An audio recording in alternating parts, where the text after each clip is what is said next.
Hello, everybody. Good evening.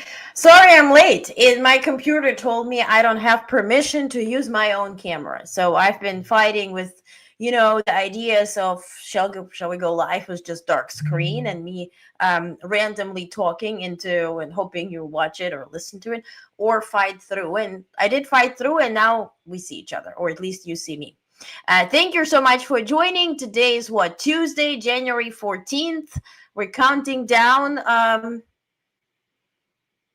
the normality and going into something be very different, which I learned today. And by the way, every day I'm learning that it will be different, and I'll guide you through how different it will be.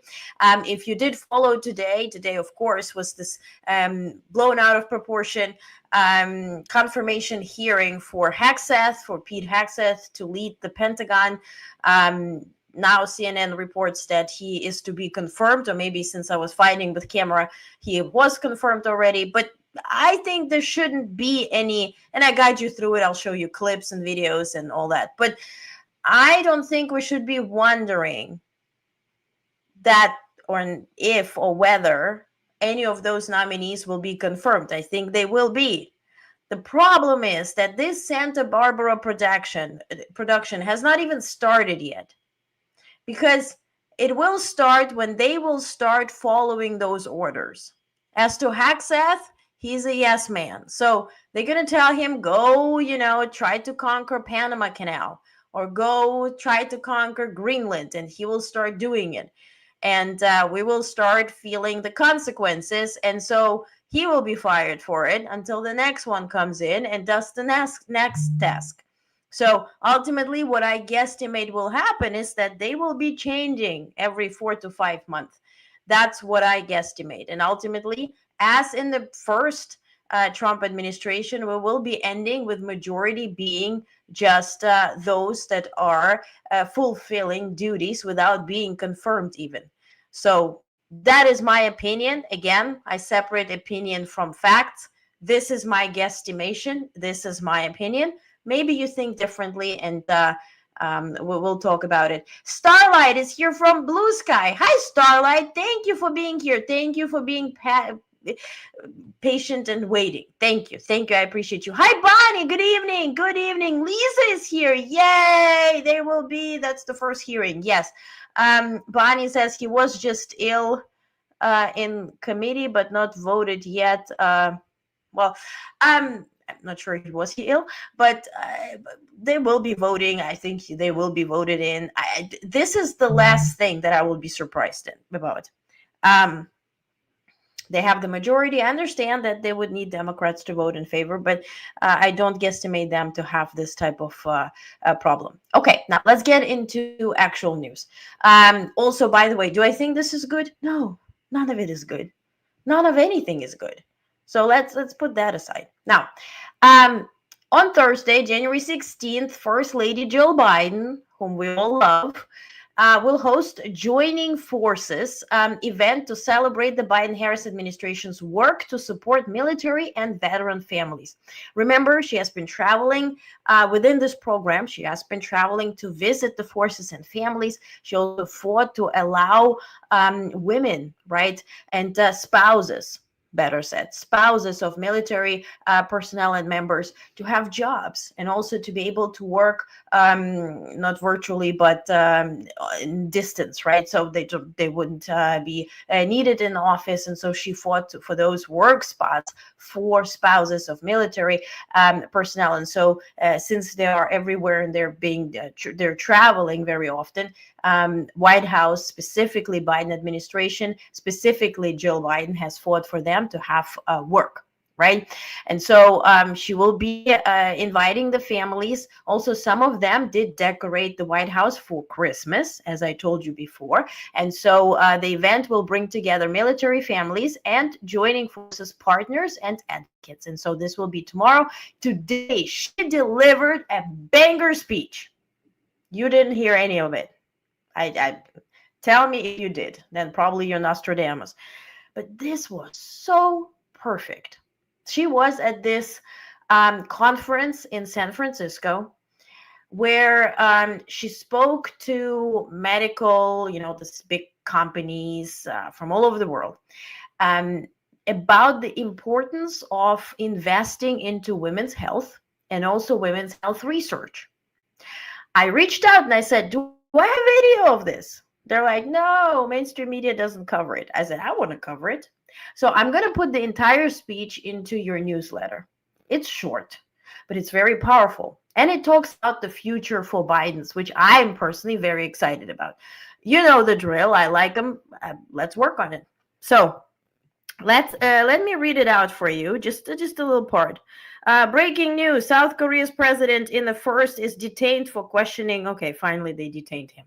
This is Trump number 2, and now he's been detained. Okay, good. Back to Biden's. Blah, blah. Where do I have it? Here. So she said, here's a little quote.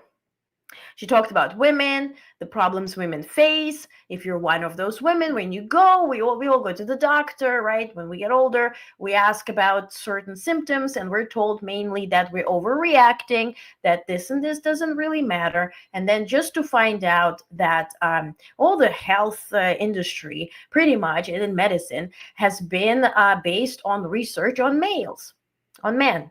So women are really not served well. And so hence the Biden initiative. So Jill Biden said, globally, women live longer than men, yet we spend 25% more of our lives in poor health. That's because women's health is understudied and research is underfunded. In fact, just 4% of research spending is focused on women's health. 4%. 4. As a result, too many of our medications, treatments, health products, and medical school textbooks are based on men. But a new story is also emerging. In 2023, Joe and I launched the White House Initiative on Women's Health Research. Over the past 14 months, we have galvanized the government to invest in groundbreaking research on women's health. The National Institutes of Health is investing $200 million in research to advance women's health, for example, looking at how menopause affects women's hearts, brains, and bones. The Department of Defense has committed $500 million to women's health research. The ARPA-H, the agency that Joe created to accelerate health breakthroughs, announced $113 million to help de-risk investments in big ideas. In a little more than a year, the U.S. government invested nearly $1 billion in women's health research.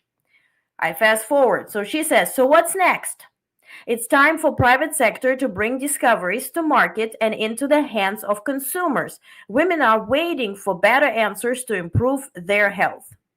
And so she says, let's work together to make sure that women everywhere benefit from life-saving innovations that are within our reach. I will keep pushing for the change in health research that women deserve. I will build alliances across industries, and I will look for partners who want to meet this unfilled need. You can count on me, and I hope women can count on you. And this, my friends, is an announcement of their new initiative that they're building an entire office for. We'll be highlighting it.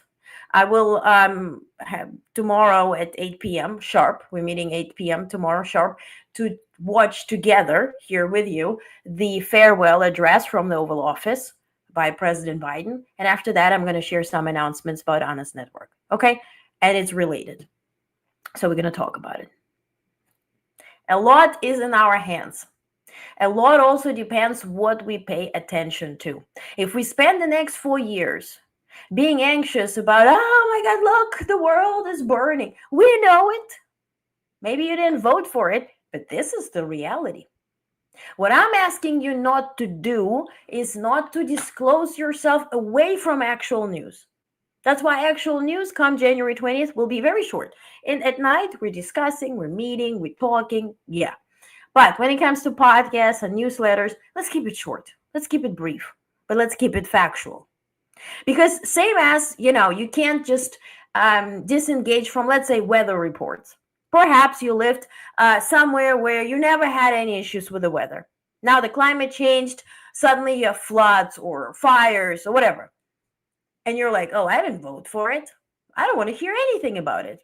I want to throw away my television and radio and internet altogether. I don't want to engage at all. I never voted for it. Well, the reality is your butt can be flooded or set on fire any moment. Do you want to listen to actual news and know what is coming so you can make better decisions? That's the whole idea of actual news. I want to give you facts so you can make better decisions. No, I don't want to show you YMCA from inauguration, which I'm sure is going to be 200 times. But I will, in bullet points, present what was there in that speech. I have a draft of that speech. There'll be a lot. All those executive orders. You want to know what's going to happen that day. You don't want to watch it? Don't watch it. I'm not going to even stream it for you. I'll be there taking notes, seeing who says what, who does what. I'll report for you in bullet points, short, emotionless. But you need to know the facts. That's the whole point. Okay? So moving on. On Sunday, January 19th, the president President Biden, of course, will travel to Charleston, South Carolina. More details will follow, but I think it is related to MLK, right? Because I posted this program for Inauguration Day.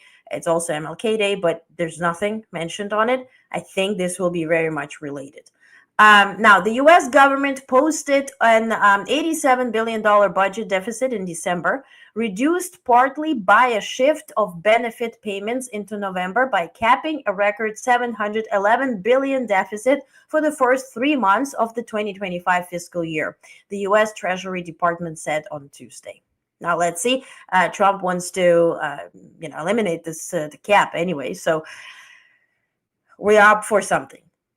Tomorrow, Secretary Yellen, who's retiring, she will be traveling to New York City. She will get an award. She will also hold a speech summarizing what she did for Treasury Department. Also, she's the first woman to headline the department, and also she will refer to all her achievements, and that are a lot.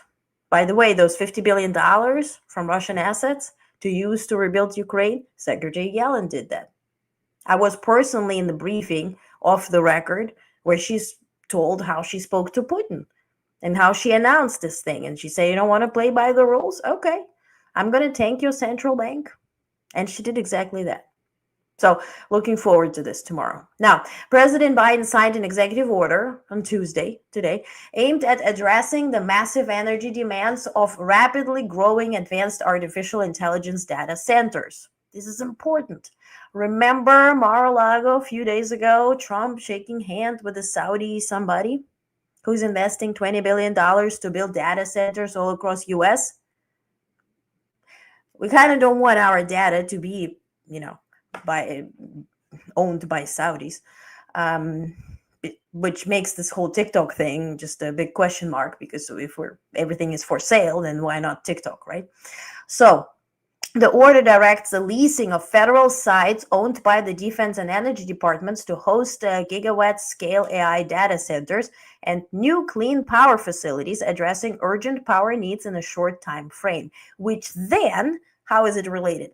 It makes foreign investment in new data centers irrelevant, because if we're going to use now federal facilities to accommodate this high electricity usage for AI innovation, then the foreign investment will start being questionable. And also, given those additional rules and conditions and certification needs that were announced yesterday, this will be more difficult to sell our data, literally, to foreign investors, but also for them to build those centers to process data, right, and to facilitate energy needs as well. So also Biden is set to finalize rules that will effectively ban nearly all Chinese cars and trucks from U.S. market.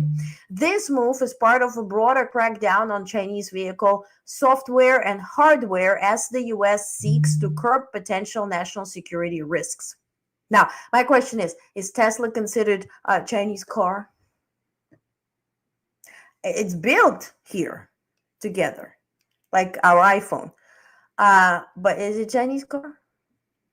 Because anything that is in China has to be owned 51% by their government. They have to have access to all the books, to all the data, to anything, right? Open it, download it, whatever.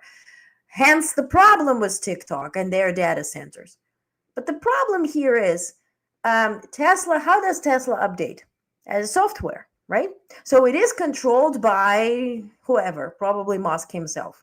We saw it in this truck, right, that exploded. He had control over all 6 cameras. He didn't even have to show up and take them physically away. He just blocked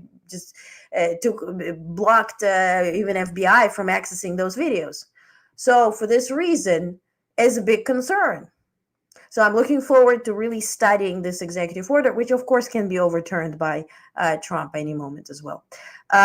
Lisa says, "Yep, we are shmucked." Yeah, indeed. Elena, hey, hello. Thank you for being here. I absolutely love your work, hon. Keep up the great work. Oh, thank you. I'm a heart. Thank you. Oh, it made my day. Thank you. I've been so paralyzed. All I want to do is cover Biden's departure from the White House, by the way. Inauguration, oh, it's fine. I don't want the balls. I want to, there are 3 balls. No, not that type of ball. Anyway, the dancing thing. Which probably will be the YMCA extravaganza, but I want to cover Biden's departure from the White House. And I cannot get accredited because Trump's team today told me they're guests at this point. And so anyway, I hope any camera, C-SPAN or whatever, will show them leave, because it's just an iconic thing. And I wanted to ask him a question. We'll see. Bonnie says, recommended watching the PBS documentary, discusses the issue timely. It came out with Jill Biden made announcement of funds. Great news. Indeed. Yeah. Also, Bonnie, when I was covering Clinton Global Initiative, remember when I think I was live streaming when Hillary Clinton talked to Jill Biden about the investment. That's where she announced the $500 million investment by the Pentagon into women's health research. And then Biden showed up, and then he got the award from Clinton's. That is where everything was announced. So CGI and Clinton's are very much behind this thing too. Honest Network also partners with Clinton's. Bowls. Yeah. Haha, bowls. And it is interesting. So I've never heard of it. If you're interested in terms of like press, I know I'm jumping around like Ellen DeGeneres type of thing today, but hear me. The media accreditation, usually how it works with the inauguration day, because it's a 3-day process, right? They have the victory rally. They have on the 18th, the 19th, they have prayer on the 18th. They have a bunch of stuff. Also throughout the day on the 20th, it starts again with the prayer and then breakfast at the White House. And I'm like, oh, tea at the White House. Biden's will be there. It's before the oath. Interesting. Then they travel to the Capitol. Then afterwards, he's signing officially that he's leader of Congress. Then there's the parade, right? Then there's this entire stuff. They give one credential for all 3 days. So I've heard from reporters who got credentialed, they had to verify that they did cover MAGA rallies, right? That's the ticket to being accredited to this entire balls and all this. You had to cover, yeah. So, and it's all one credential for 3 days. Anyway, if I manage to get the departure and coverage, I'll let you know. I'm not counting on it anymore. Okay, let's move on. So the U.S. House of Representatives is set to vote on a bill. If passed, they already passed it. So they passed the transgender girls and women, the ban to a bill that bans transgender girls and women from competing in school sports. It is supported by Donald Trump. The bill proposes withholding federal funds from schools that do not comply with the restriction. Now, Special Counsel Jack Smith report was released partially this morning. The news that came out of that is pretty much essential, that they had everything to prosecute Trump for, remember, the bathroom trade of our secrets and our secret documents, classified information that was traded from the shitter. they had all the facts, they had everything to also prosecute the involvement in 2020 election interference and all of that stuff, and they just decided not to do anything. Is it new? Maybe. Well, now, what is new that Elon Musk is expected to occupy office space in the White House complex, which will keep him close to Trump as he builds his Department of Government Efficiency. Is that a department now? I thought it was outside the government. So is he paying rent? Why is he staying in our house? It's a people's house. Anyway, probably he will, I guesstimate, if not in Oval Office, where I think he will probably end up being, they have the couches. He loves the couches. Remember sleeping on the couches and all that story? He will stream that he works so much for our country. He sleeps on the floor at the Oval Office. Expect it. Listen, there's also like a little office that is pretty much right by the Oval Office. That is sort of a place where president can have some me time and think about it. President Biden uses it to write his speeches there. So that is an office he can take, and probably he'll stay in Lincoln bedroom. Lisa says, is anyone surprised that Smith had all the evidence? No. He did this whole report. We saw the pictures of classified information next to the toilet. Anyway, it's not official department. Will last one Scaramucci. And Bonnie, this is the problem, I think, where the Santa Barbara production starts. I don't know about you. I grew up in Europe. We had this, my grandma would always watch this. Da, da, da, da. It will start the Santa Barbara thing. And they always had the soap opera situation, so I always refer to soap opera. That will be the start, because the more time you spend with somebody with their own agenda, and if we call a thing, Musk is very close to China. He has direct interest in China. The anti-China narrative and tariffs and all this China talk is not in his interest, is not in Putin's interest. If you look at this office that will be soon confirmed, there is so much diversity of interests that it just is set up for an interesting reality show, if you will. Hey, Jay Harden is here. Hello. Jay says, orange lipstick is quickly becoming all the rage, isn't it? Business, government, media, entertainment, everybody will be wearing it. And one day, yeah, already do. And Bonnie says, two narcissists in the same room. Exactly, right. And it's two, but there's more. My question is this. Where is Vivek? Ramaswamy. He's supposed to be part of that Doge department, right? I haven't heard from Vivek. I haven't heard about Vivek for a long time. Is he dumped? I don't know. Will he be there? Now, Hacksath, okay, Steve Bannon, right? Steve Bannon is very much against Musk. He's longtime Trump advisor. And he said, quote, about Musk, he's a truly evil person. Stopping him has become a personal issue for me. Jay says, where's JD too? JD Vance is tweeting. And he said, shall I go to inauguration? Shall I watch Ohio State football or whatever, like something he wants to watch? He's listed in the inauguration program with his oath. So, probably will be there. Now, Hacksath confirmation hearing today. First, there were these cheery tweets. Do I have the pleasure of having them here? Probably not, which is a good thing. It was a tweet from Trump picturing Hacksath with his open jacket, and he has American flag on the inside. And JD Vance, speaking of JD Vance, Jay, he retweeted it and said, oh, this will be very easy, will be fantastic. Okay. Then it was pretty, Republicans just praised Hacksath for everything he is and isn't.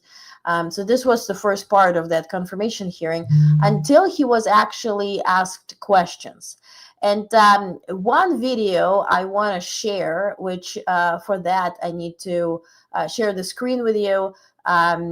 Folks shared it. I saw Lisa, by the way, sharing it on Blue Sky as well. I planned for it and I'm like, you're reading my thoughts. where he was asked some questions. And this was actually Tammy Duckworth. And that's the video that I want to show you. So without any further ado, if you did miss on that, let's watch a few minutes of that where she says you're not qualified. And that's the lady you should trust. Let me pull it up in full screen, and here we go. Thank you, Mr. Chairman. And also, Secretary Mattis had to have this waiver as well. Mr. Hexet, this hearing is about whether you are qualified to be Secretary of Defense. And one of the qualifications, to answer my colleague's question, is to actually win the votes of every member of this committee and to be confirmed by the United States Senate. And you need to convince us that you're worthy of that vote, because the people of the state of Illinois voted for me to be their senator so that I could cast that vote when it comes to picking who is going to be the next Secretary of Defense. This hearing now seems to be a hearing about whether or not women are qualified to serve in combat, and not about whether or not you are qualified to be Secretary of Defense. And let me just say that the American people need a SecDef who's ready to lead on day one. You are not that person. Our adversaries watch closely during times of transition, and any sense that the Department of Defense that keeps us safe is being steered by someone who's wholly unprepared for the job puts America at risk, and I am not willing to do that. With that in mind, Mr. Hexeth, I want you to try to explain to the American people, this committee, who have to vote for you, and to our troops who are deployed around the world, why you are qualified to lead the Department of Defense. We already know that you've only led the largest, a 200-person organization. We already know that you so badly mangled a budget that after you left, they had to bring in a forensic accountant to figure out what went wrong. And that the largest budget you ever managed was about $18 billion. You know, that is about 51,560 times fewer, lower than the Department of Defense budget of $825 billion. $16 million is 51,568 times smaller than the defense budget. Please describe to me, Mr. Hexeth, you talk about DOD passing an audit. Please describe to me a time or an organization when that you led underwent an audit, because you say you're going to hire smarter people than you to run this audit. I'm not asking you to be an accountant. I want you to be able to tell me what kind of guidance will be given to those employees, what will happen if, whether or not you pass that audit. Have you led an audit of any organization? Yes or no? I don't want a long answer. Yes or no? Have you led an audit of any organization of which you were in charge? Senator, in both of the organizations I ran, we were always completely fiscally responsible. Yes or no, did you lead an audit? And the way yes my or no, did you lead an audit? Stated, yes or no? Completely what are you afraid of? You can't answer this question. Yes or no, did you lead an audit? Do you not know this answer? Senator, every yes or part no? of my leadership yes of these organizations yes has or been no, misrepresented. I will take that as a no. And it continues, and I will put that link in your newsletter so you can watch the whole thing. It's a pleasure. And honestly, if you watch this or Hirono, yeah, exactly. So then there was also Senator Kaine, Tim Kaine from Virginia, who gave us the tea, right? So he said you lived with your second wife, you got the kid with the third wife, and all that kind of stuff. So pretty much speaking to his character. What we might not even know about Tammy that I just played the video of. Look, that is also what she said. She says, quote, "When I was bleeding to death in my Black Hawk helicopter after I was shot down, I didn't care if American troops risking their lives to help save me were gay, straight, transgender, black, white, or brown. All that mattered was that they didn't leave me behind. I will not be lectured about what our military needs by a deferment draft dodger." Also, there's some quotes here where he said commanders have to meet quotas to have certain number of females in the infantry. And Gillibrand said commanders do not have to meet quotas. That does not exist. It does not exist. So here we are. And this is potential leader of Pentagon.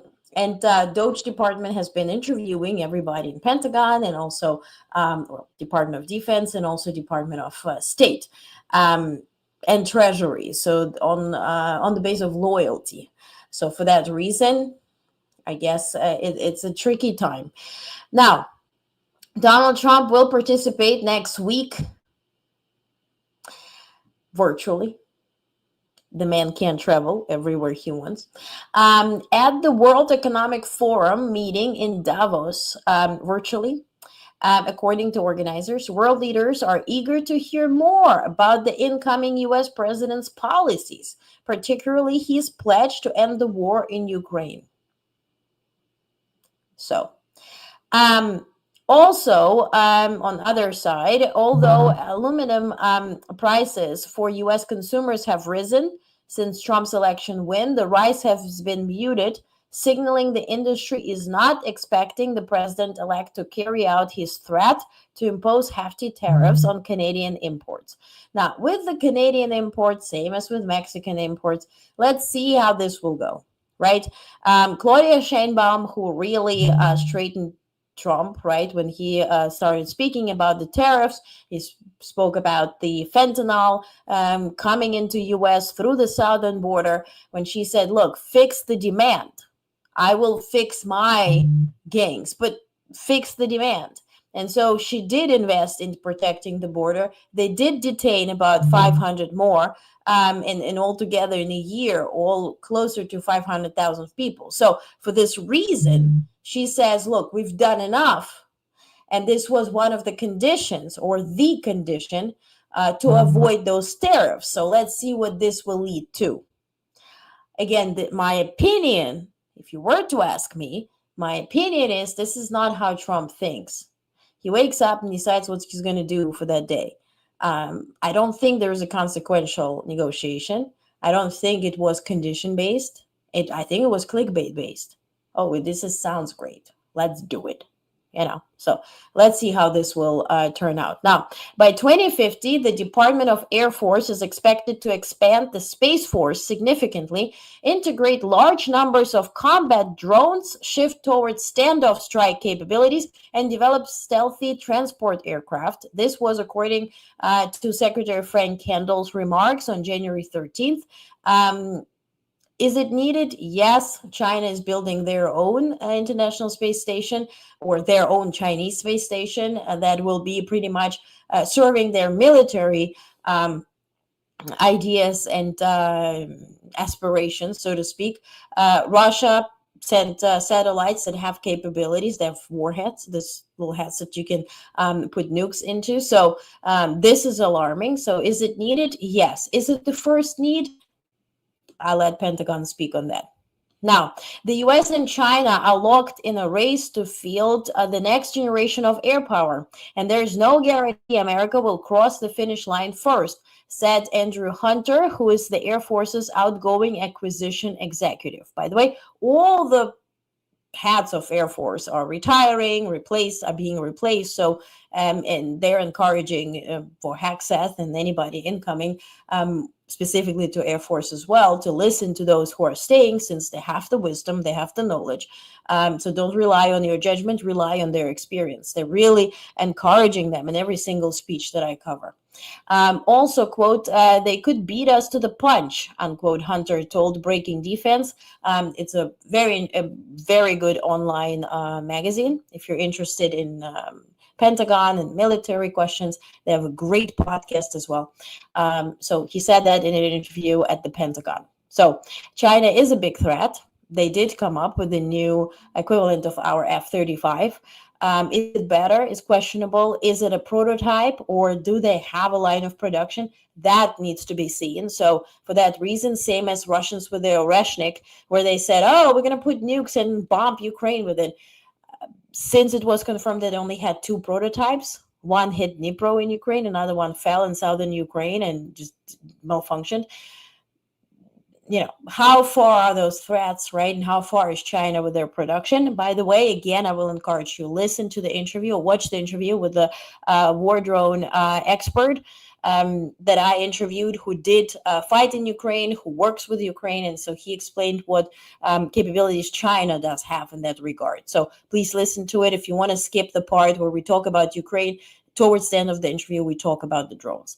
Now, the U.S. Justice Department announced on Tuesday that it has successfully removed malware from over 4,200 computers infected by a group of criminal hackers supported by the People's Republic of China. Why am I laughing, Lil, giggling? why were they there in the first place? Like, how safe are we? Can we text? Who was affected? Not much was disclosed. And also, will this be for sale when the new regime is in? That remains to be seen. Now, last summer, now this is interesting. Last summer, American intelligence officials learned of a Russian plot, listen, to detonate airline cargo in the US. So the White House sent a warning to the one man who could stop it, Vladimir Putin, and then he did not proceed with his plans. I would love to learn more, but that's all they told us today. Now, let me check the comment. Lisa says, Bonnie, he didn't answer any questions from the Democrats. Yes, we talked about Hexeth. Yeah. Okay. Nearly 2,000 California National Guardsmen have been activated to help battle deadly wildfires that have destroyed thousands of homes and killed at least 24 people in Los Angeles area, Pentagon officials said today. So, if we have any questions as to what, is National Guard helping in LA? Yes, they do. Also, please visit the website. I'm going to put it in your newsletter tonight. Gavin Newsom, the governor of California, created a website where he combats disinformation about wildfires and about California. I would love, after all of this said and done, I would love to talk to him, because that's the direction we ultimately need to go. States need to defend what's true and what isn't. We need to have those websites that have fact checkers. Jay says, what? Yeah. About Russia and detonating? Yes.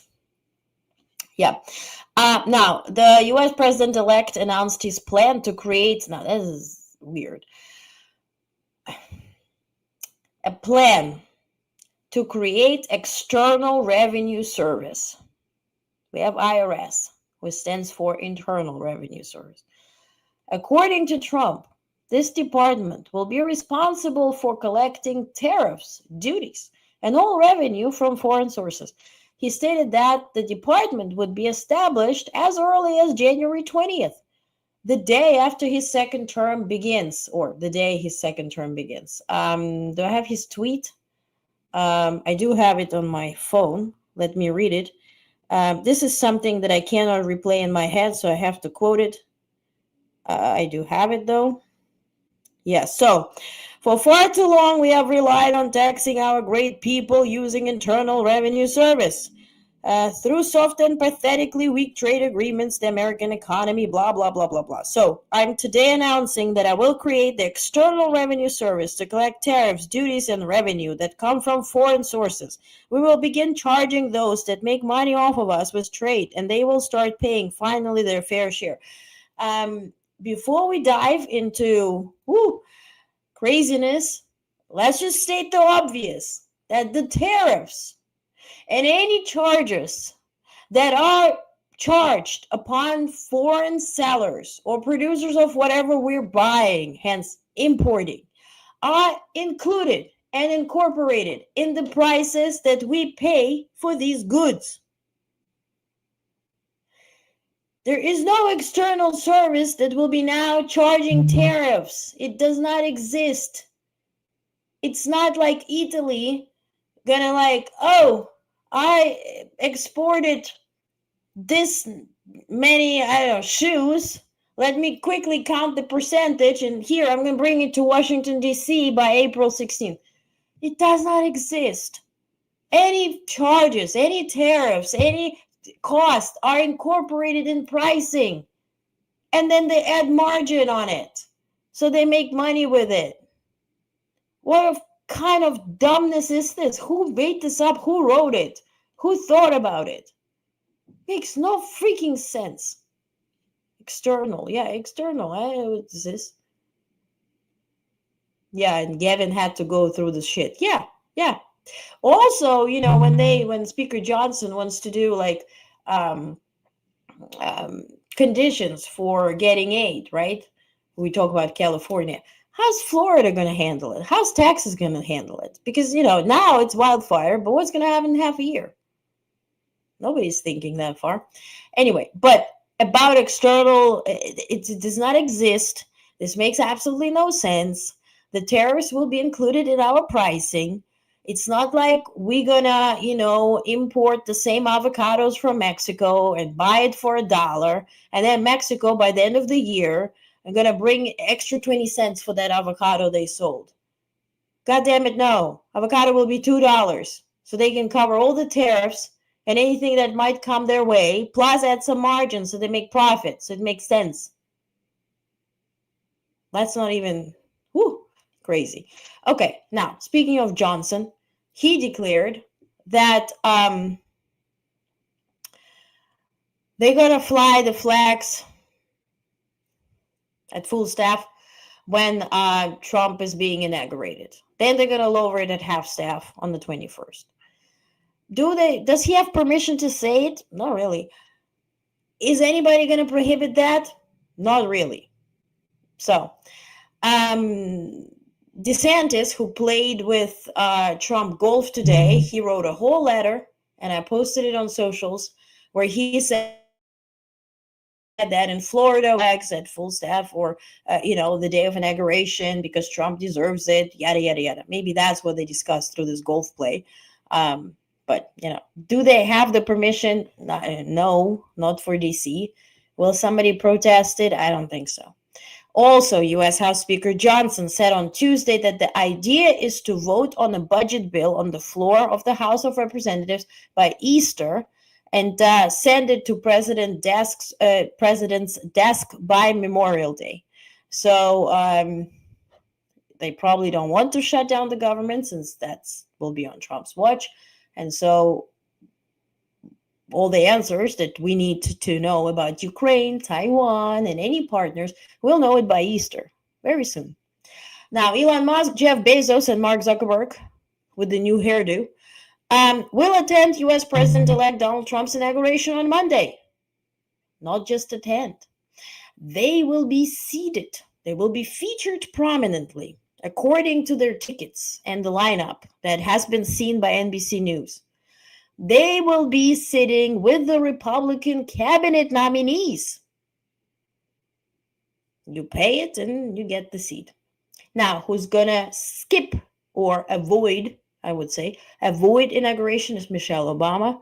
Obviously, she's invited. She's not going. Now, as to some video news that I want to show you, just so you have a little bit less of me. But before that, Bonnie says the idea that Johnson wants to put conditions on California disaster relief is outrageous. Exactly. Yeah. California pays $5, gets $1 back. Like, 5th largest economy in the world. What are you playing with? Newsom can just we're up for something, and we'll see what we're up for. Okay, few videos I want to show you. Yesterday, Melania Trump went on Fox News at 6 a.m. Fox News somehow labeled her as second lady. Check it out. She also spoke about being independent, which I don't know what this is about, but maybe you know more than I do. Do I have her here? No, I didn't upload this video. Anyway, let me find it so I can upload it. But meanwhile, yeah, here it is. 6 a.m. in the morning, she spoke about standing on her 2 feet and being very independent, and also that she is not agreeing with everything Trump says or does. Sometimes he listens, often not, which is okay. This reminds me, all of this while it uploads, it reminds me on Bush's wife when she said, oh, she's not anti-abortion, all that kind of stuff. Is that part of strategy to kind of play both ways? Perhaps, could be. Is it? I don't know. But certainly she got the deal with Amazon that is paying her $40 million to produce this.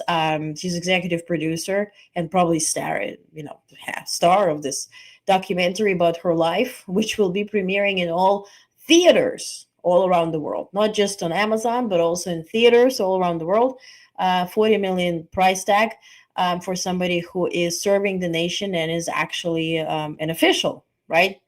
It's an interesting choice. It's uploading very slow. So until then, let me show you a video which is cute.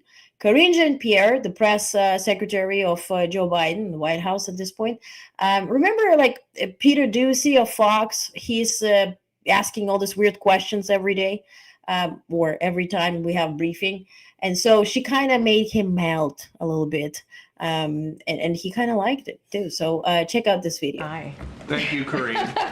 If I don't see you again Well, you know. in the briefing, thank you for always. You could have stopped taking the hard questions years ago, and you didn't. So we appreciate that. Over 2 years, my friend. This is let's say one last dance, right? I don't know how I'm going to fill my dance card now.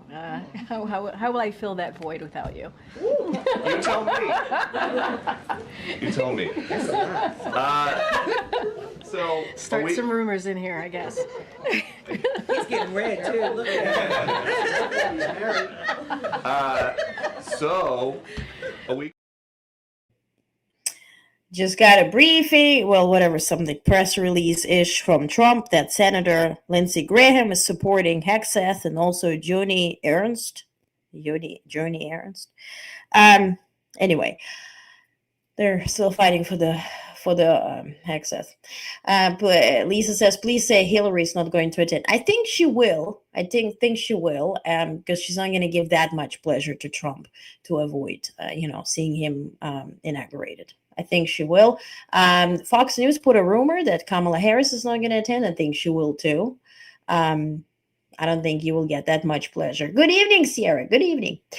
Yes, and Bonnie says she wasn't at Carter's funeral. Yeah, indeed. And also, he abused the Obama family, starting with the birth certificate story, throughout, labeling Michelle Obama as a man, all that kind of bullshit. So the way she spoke at the campaign, remember when Michelle Obama made us all cry? It was apparent that it wasn't a political stunt. It was something that really meant for her and to her. Remember the speech where afterwards President Obama came up and said, I don't want to follow Michelle. This is the bad gig here that I got. Indeed, this was very powerful. This was heartfelt. This was from her soul and mind and heart. And I don't think she can get over it. And deservingly so. Okay, that video is still not up. Maybe that's sort of a blessing. Other news that I wanted to share. Let's go through, and then we're going to continue. What do I have? Okay, we're going now to the global news. So President Biden spoke with Egyptian president today about building on an arrangement from last year endorsed by UN Security Council. Biden thanked Sisi, which is the leader of Egypt, for his key mediation role in the process and of negotiating, of course, the Gaza deal. That's the idea. And emphasized the deal's potential to bring humanitarian aid to Gaza and reunite hostages with their families. Both leaders committed to continue staying in touch for the coming hours. And that's the key part of this announcement, coming hours. I guesstimate this worst case scenario, which is, sort of Jimmy Carter's story, where as soon as at this point Trump is, inaugurated, hostages are released. That's what I'm guesstimating. That's what I think Netanyahu is sort of playing into the hands of Trump at this point. Now, U.S. Secretary of State Anthony Blinken on Tuesday laid out plans for the post-war management of Gaza, saying the outgoing Biden administration would hand over the roadmap to President-elect Donald Trump's team to pick up if a ceasefire deal is reached. I love Secretary Blinken, but in your dreams, I think it's more Monaco than Gaza at this point. I understand that I'm negative, but do I have a reason? I think so. Now, Lebanon's parliament named Nawaf Salam, the head of the International Court of Justice, as prime minister. And this is a big deal because this selection is seen as a huge blow to Hezbollah. And Hezbollah right now, the reasons yesterday, got a big support from Iran. So that's a big blow to Iran as well when it comes to Lebanon. Woo, ICNC, nice. White House National Security Advisor Jake Sullivan said the U.S. is so close to ceasefire and hostage deal in Gaza as President Biden races to secure the agreement. Okay, good. Now, as to Canada, we spoke about Mexico a little bit. Now, Canada, Prime Minister Justin Trudeau, of course, is facing disagreements on how to deal with Trump and how should Canada respond to threats with, those U.S. tariffs. He will hold a cabinet retreat on January 20th, focused on defending Canadian interests, his office said on Tuesday. So the day Trump is inaugurated, I was kind of guesstimating that Trudeau will travel. He's not going to travel to D.C. He's holding this retreat. Now, who is happy about inauguration? The Kremlin stated on Tuesday that Russia values its close relationship with Armenia, adding that the United States, which is poised to sign a strategic partnership agreement with Armenia, has never played a stabilizing role in the region. Now, why is it important? Armenia is not really Putin's target as far as Ukraine, right? So they don't want to fight with Armenia, but they really want to diplomatically conquer it, right? Same way as they did with Georgia, same way with the Georgian Dream Party, right? The pro-Russian one, same as they tried with Romania, same as they did with Hungary. So Armenia is very strategic for them. Now, today, Secretary Blinken signed an agreement with Armenia. I actually have it here. Okay, so just came in. Secretary of State Blinken met with Armenian Foreign Minister Ararat Mirzoyan today in Washington, D.C. Secretary Blinken and Foreign Minister Mirzoyan signed the U.S.-Armenia Strategic Partnership Commission Charter, marking the latest milestone in growing U.S.-Armenia relationship. The charter establishes new avenues for bilateral cooperation, including economic cooperation, security and defense, strengthening democracy, justice, and inclusion, and increasing people-to-people exchanges. So if U.S. is giving defense to Armenia, why would they bow to Russia? And Russia is pissed, very much so. Now, other news, the foreign minister of Russia, Lavrov, war criminal, said that he is feeling a shift in Trump and his team, recognizing the realities on the ground of Ukraine, and he sees that as a positive sign. He sees that Trump is pretty much willing to give up Ukraine, in short. Also, when it comes to Greenland, now this is incredible. They said you need to ask the Greenlanders what they want to do, same as Russia. Now, allegedly, you remember that fake memorandum in now occupied Ukrainian areas and also in Crimea, same as they did in Crimea. So U.S. has to do this fake sort of votes within Greenland for them to vote to be part of U.S. And so then U.S. can militarily take Greenland as protection of those Greenlanders. Let's not do that. Now, the Russians have destroyed, this is nice. Remember them meddling with, or messing up the underwater cables, right? Between the Baltic states and Sweden and Finland, right? And then those underwater cables are responsible for telecom and internet and all that kind of, right? Information connection. So the Russians have destroyed the wrong submarine cable in the Baltic Sea, massive internet outage in Russia, even the error monitoring service is not working. And this was confirmed by RosZME, which is their official site. Many providers and most sites are experiencing outages. Womp. Now, Ukraine is not strong enough in a strong enough position for peace talks with Russia, said today NATO Chief Secretary General Mark Rutte.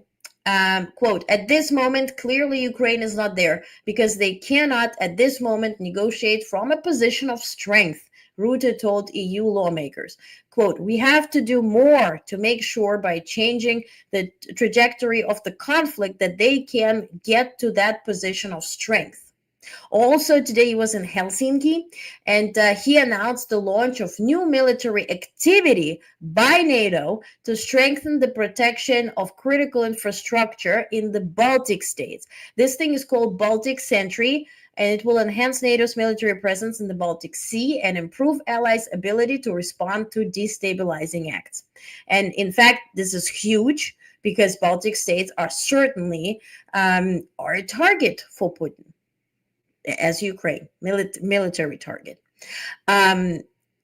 So also from 15th to 17th January, the NATO Deputy Secretary General, who is Ms. Radmila Sekerinska, will be in Lithuania to participate in Snow Meeting 2025 in Trakai. In the margins of the event, Deputy Secretary General will meet with the President of Lithuania, the Minister of Foreign Affairs and Minister of Defense, and with other high-level officials present at the event. During her visit to Lithuania, she will also visit NATO Multinational Battle Group and the Iron Wolf Brigade in Rukla, and media is prohibited from this meeting, which tells me, because I dealt with that a little bit, that there's war plans. If Russia were to come into Lithuania, what are we going to do? This is the chapter 5 or whatever we refer it to. Now, Rutte did announce the Baltic Sea plans. Here's the video. Today, I can announce that NATO is launching Baltic Sentry. Under the authority of NATO's Supreme Allied Commander, General Kriskavoli, this military activity is part of our ongoing effort to enhance maritime presence and monitoring of key areas for our alliance. It will involve a range of assets, including frigates and maritime patrol aircraft, among others, and will enhance our vigilance in the Baltic.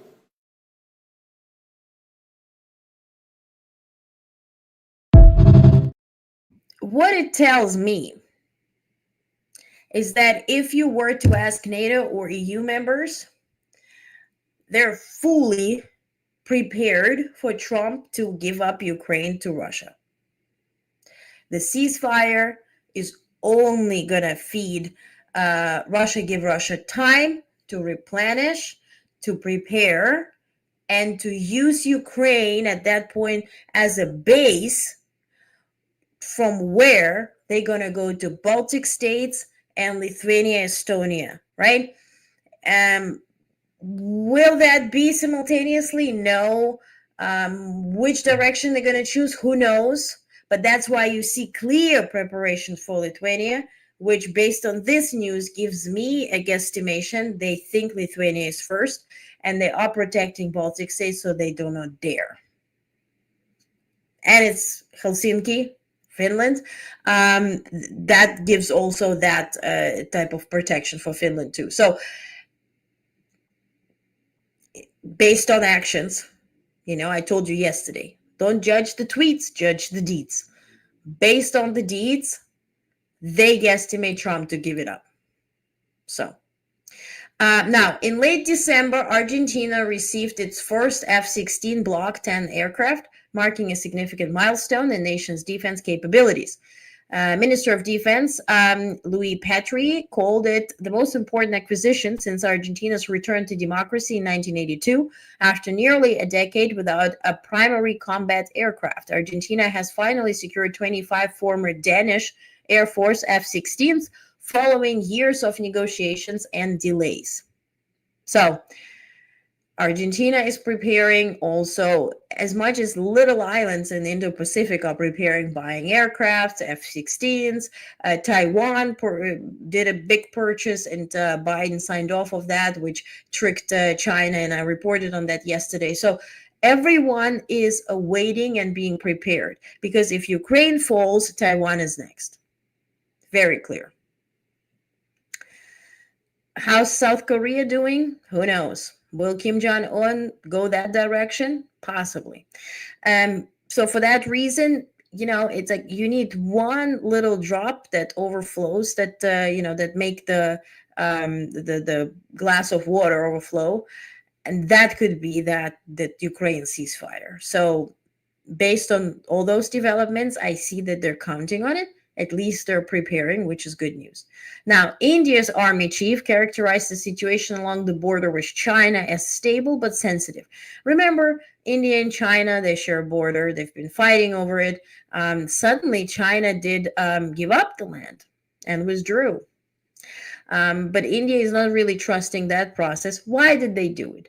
Because the C in BRICS is China, the I in BRICS is India, and they need a coalition because if they were to go fight, they want India to be on the side of China. Therefore, China did facilitate it. India and Modi, he's playing both sides. He was in Delaware, in Biden's home. He's meeting with Trump. He's hugging everybody. So he's kind of deciding. So he's making them sweat a little bit. So now Modi noted that New Delhi will assess the need for summer troop deployments based on the outcome of ongoing talks with Beijing. Now, China did pull back their troops in October 2024, which helped to de-escalate tensions after the 2020 clashes. But India is not really prepared, which is kind of good news, right? At least we don't see a clear alliance here. Now, in the second round of talks in as many months, 3 European countries and Iran described discussions on Iran's nuclear program as frank but constructive.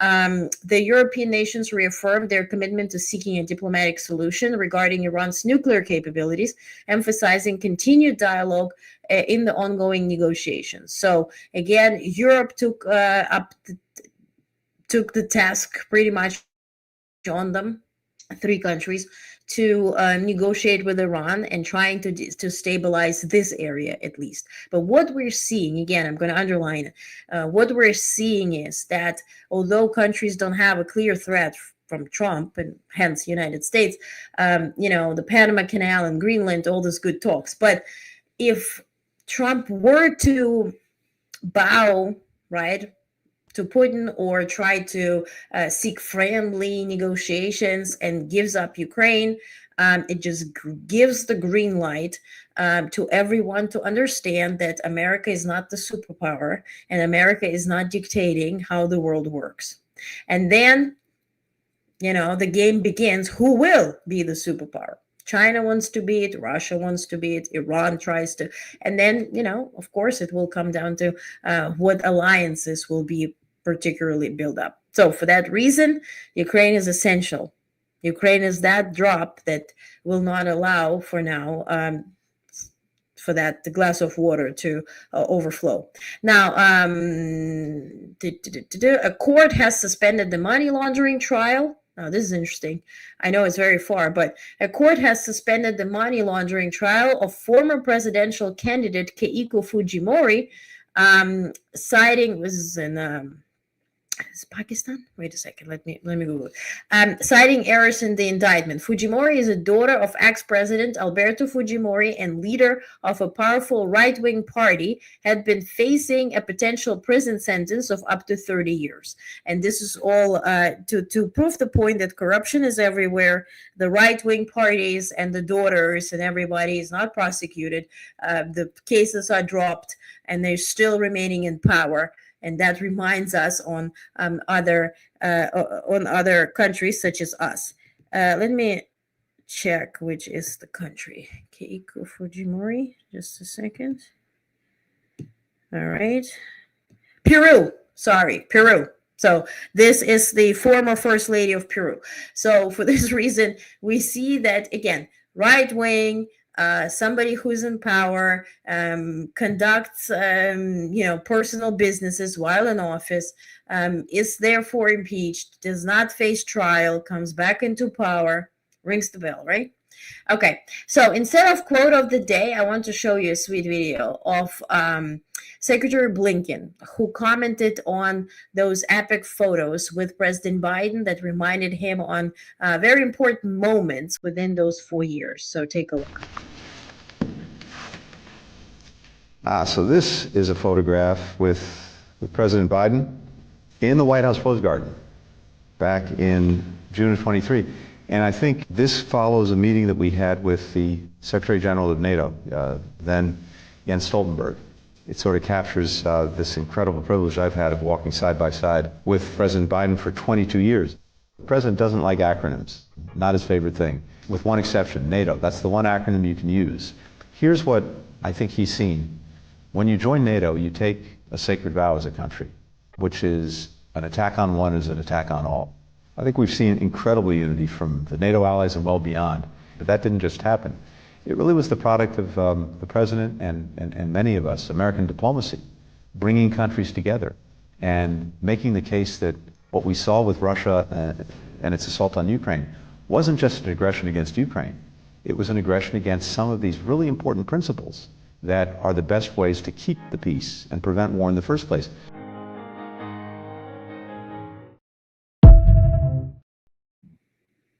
Yeah.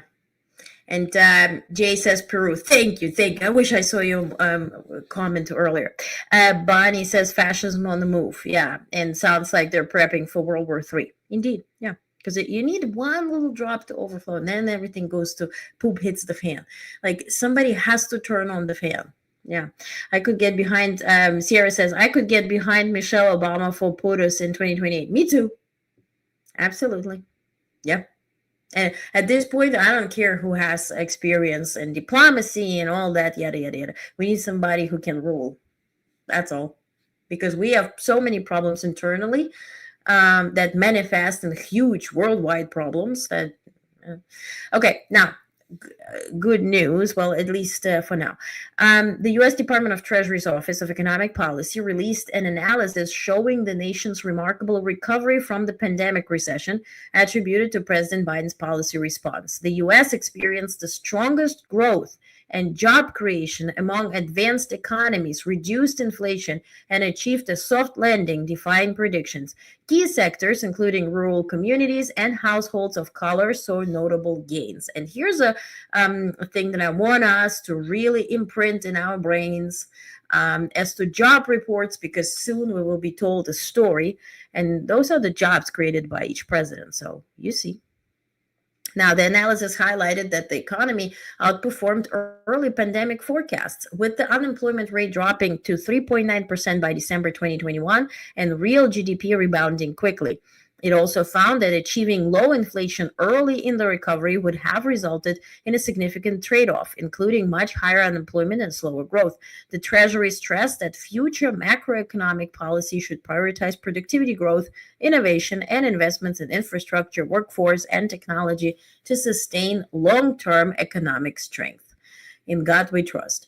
Now, VP Harris had to cancel her trip to Bahrain, to Singapore, and to, was it France? Yeah. And because of the wildfires in California. So today she conducted the phone calls, she excused herself, and she spoke to leaders. So Vice President Harris spoke today with Prime Minister Lawrence Wong and Senior Minister Lee Hsien Loong of Singapore, expressing regret for not being able to visit Singapore due to historic wildfires in Los Angeles. And during conversations, Harris thanked the leaders for their ongoing partnership with the Biden-Harris administration and strengthening U.S.-Singapore relations. And then she spoke literally with every single leader that she's supposed to meet, but could not, unfortunately, meet on the trip. Now, the U.S. Department of Commerce's Economic Development Administration, the EDA, has announced $210 million in implementation grants for 6 newly selected tech hub designees.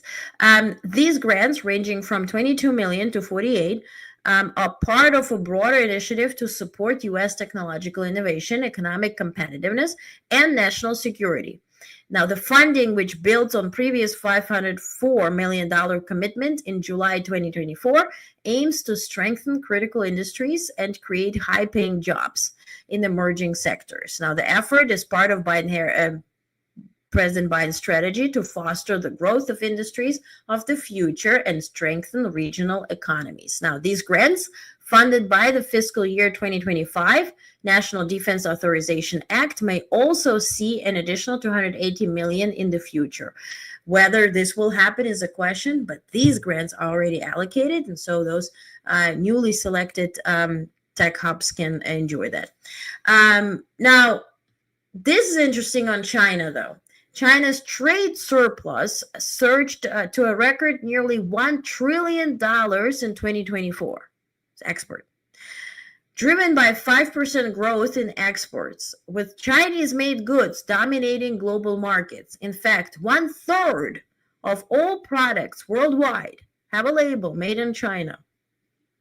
Government subsidies and low prices have enabled Chinese factories to flood the world with advanced products.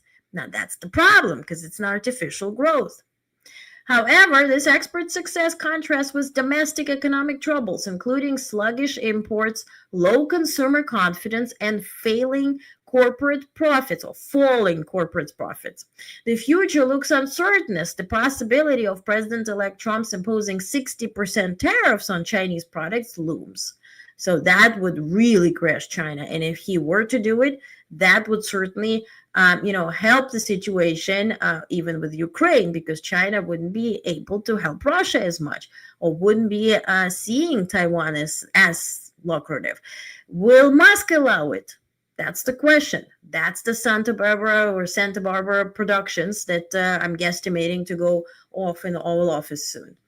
Now, as to Ukraine, remember the stories of Bucha, the stories of Avdiivka, where everything is burned to the ground, like it's ground zero.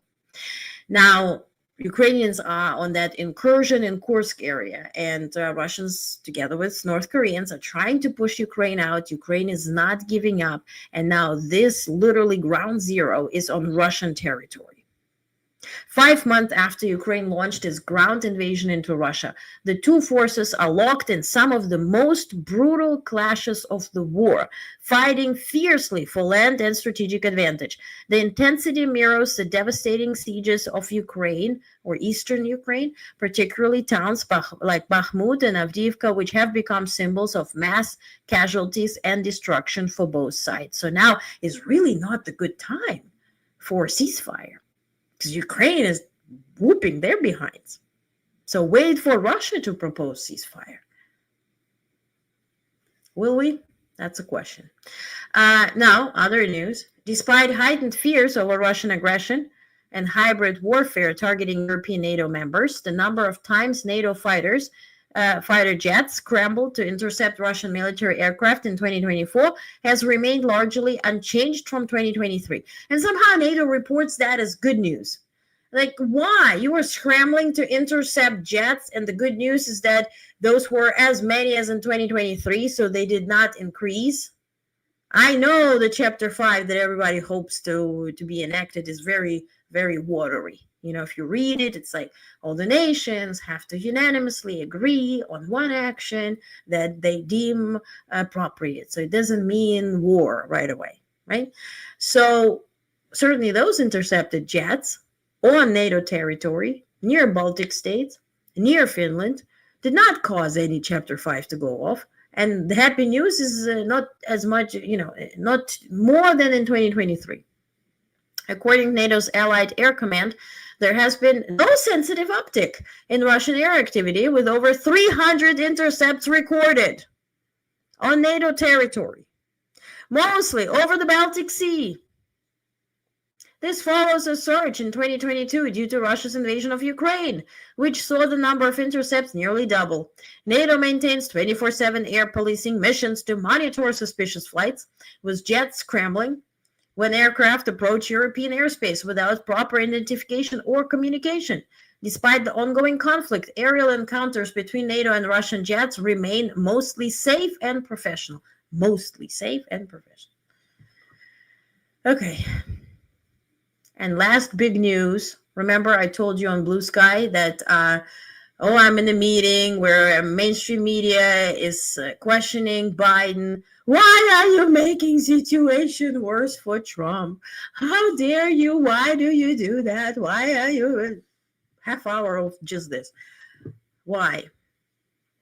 The White House issued certification of the rescission, or so they're canceling out the Cuba's designation or as a state sponsor of terrorism.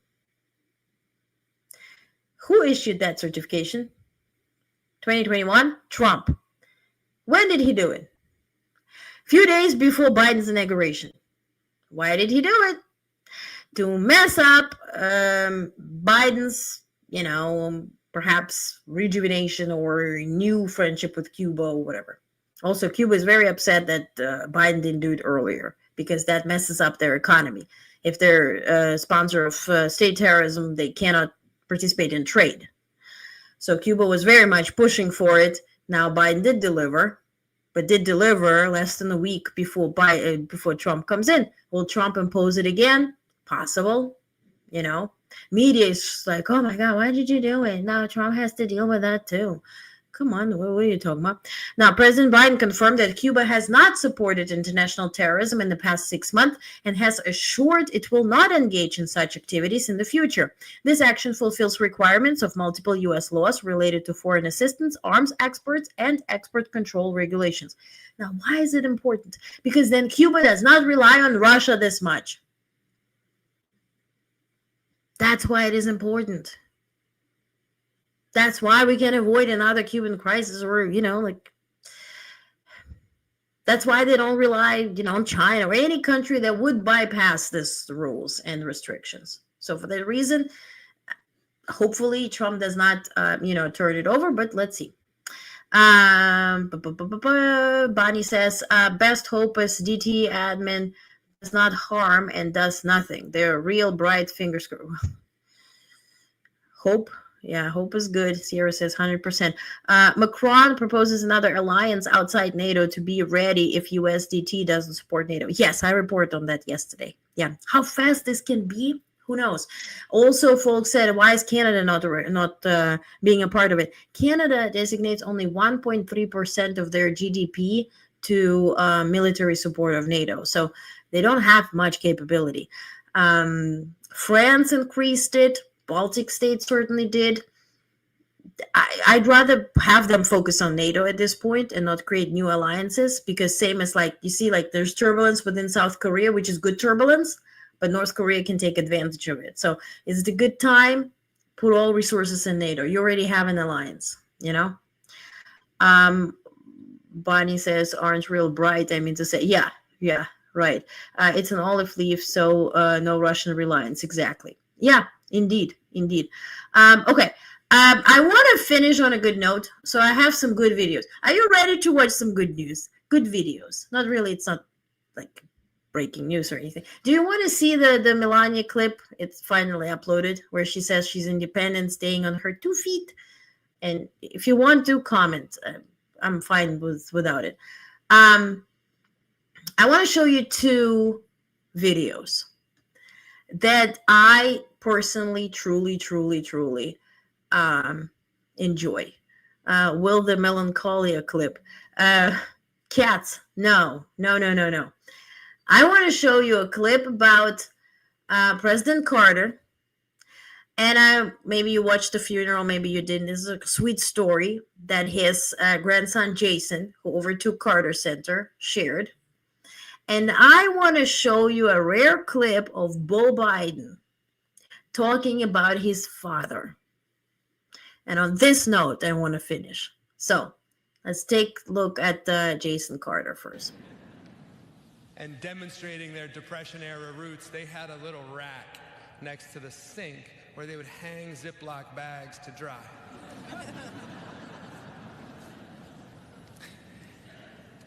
And demonstrating that they changed with the times. Eventually, he did get a cell phone, and one time he called me sort of early on in that process. And on my phone, it said, Papa Mobile. So I answered it, of course. I said, hey, Papa. He said, who's this? I said, this is Jason.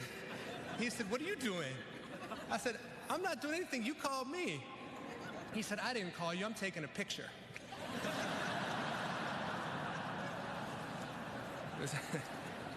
Nuclear engineer, right? I mean.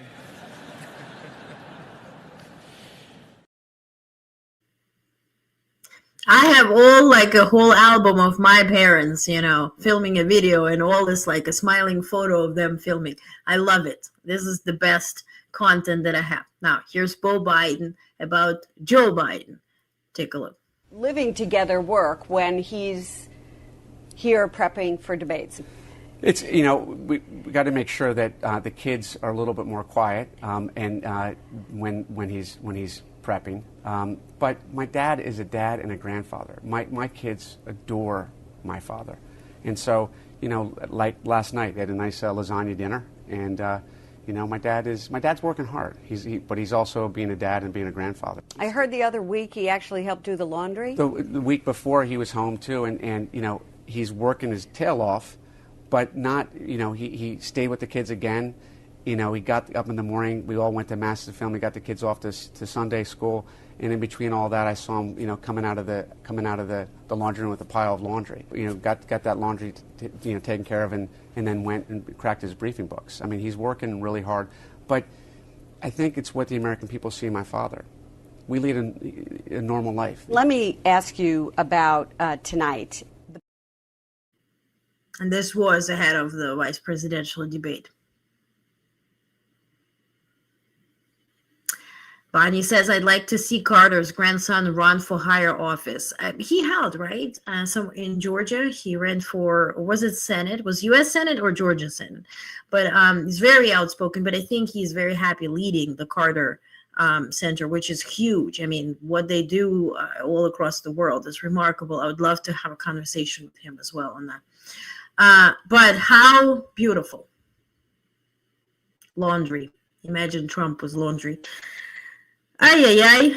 Okay, let me check breaking news. Anything that I did not cover yet? VP's schedule. Okay, let's skip that.